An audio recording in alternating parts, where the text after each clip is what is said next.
BJP के लिए आई बुरी खबर, प्रशांत किशोर ने लहराया परचम। बता दें कि सारण निर्वाचन क्षेत्र से प्रशांत किशोर के जन सुराज अभियान के समर्थित उम्मीदवार आफाक अहमद की शानदार जीत पर जन सुराज कार्यकर्ताओं में खुशी की लहर दौड़ पड़ी। बता दें कि सारण निर्वाचन क्षेत्र के विधान परिषद की सीट पर उपचुनाव में जन सुराज समर्थित उम्मीदवार आफाक अहमद अप्रत्याशित जीत मिली है। प्रशांत किशोर ने जन सुराज अभियान के साथ शुरुआती दिनों से जुड़े आफाक अहमद को इस चुनाव में कुल 3055 मत मिले हैं। केदार पांडे के निधन से यह सीट खाली हुआ था। उनके पुत्र और महागठबंधन प्रत्याशी आनंद पुष्कर को 674 मतों से हराया गया। आफाक अहमद पूर्वी चंपारण के बेतिया शहर के रहने वाले हैं। वे जिले के आमना उर्दू हाई स्कूल में 35 वर्षों से सेवा देने के बाद बिहार से लेकर सेवानिवृत्त हुए थे। सामाजिक और राजनीतिक जीवन में सक्रिय रहने वाले आफाक अहमद ने बिहार में प्रशांत किशोर के द्वारा शुरू किए गए जन सुराज अभियान से शुरुआती दिनों में अपना कंधा लगाया और प्रशांत किशोर की सोच विजन के साथ कदम से कदम मिलाकर चला है। आफाक अहमद की इस जीत पर जन सुराज अभियान में खुशी की लहर दौड़ी।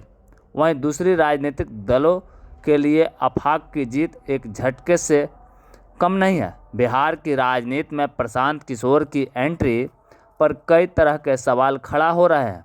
विधान परिषद के इस चुनाव में मिली जीत के बाद जन सुराज अभियान के प्रशांत किशोर के बारे में राजनीतिक गलियारों में चर्चा तेज हो गई है।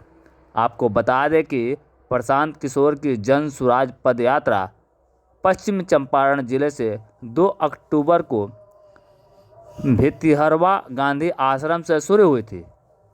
पश्चिमी चंपारण के बाद शिवहर, पूर्वी चंपारण, गोपालगंज, सिवान होते हुए लगभग 2500 किलोमीटर दूरी तय कर चुकी है।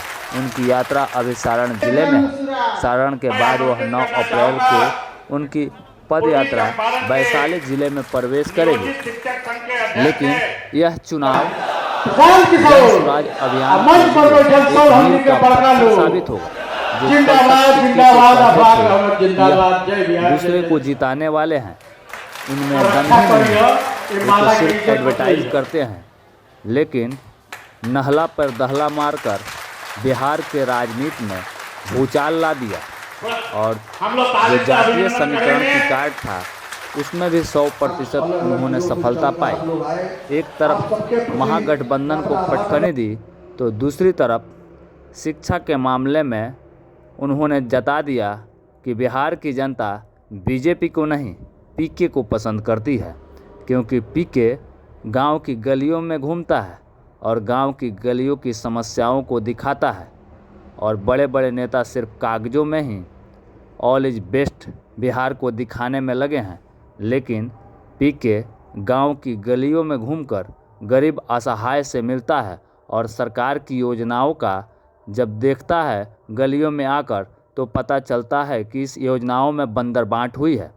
यह जीत प्रशांत किशोर की जीत है और बिहार वासियों की जीत है। उन्होंने कहा कि यह तो बिहार के लिए पहला कदम है। जनता का भरोसा इसी तरह बना रहा तो पीके बिहार को कश्मीर में जैसे सोने की चिड़िया थी, वैसे सोने की चिड़िया बिहार को बना दूंगा। और अब जनता की आगे की सोच क्या है, इस पर प्रशांत किशोर का कहना है कि कदम से कदम मिलाकर चले, हम बिहार को बदल कर दिखाएंगे। हम नेता नहीं, समाज की सेवा करके दिखाएंगे।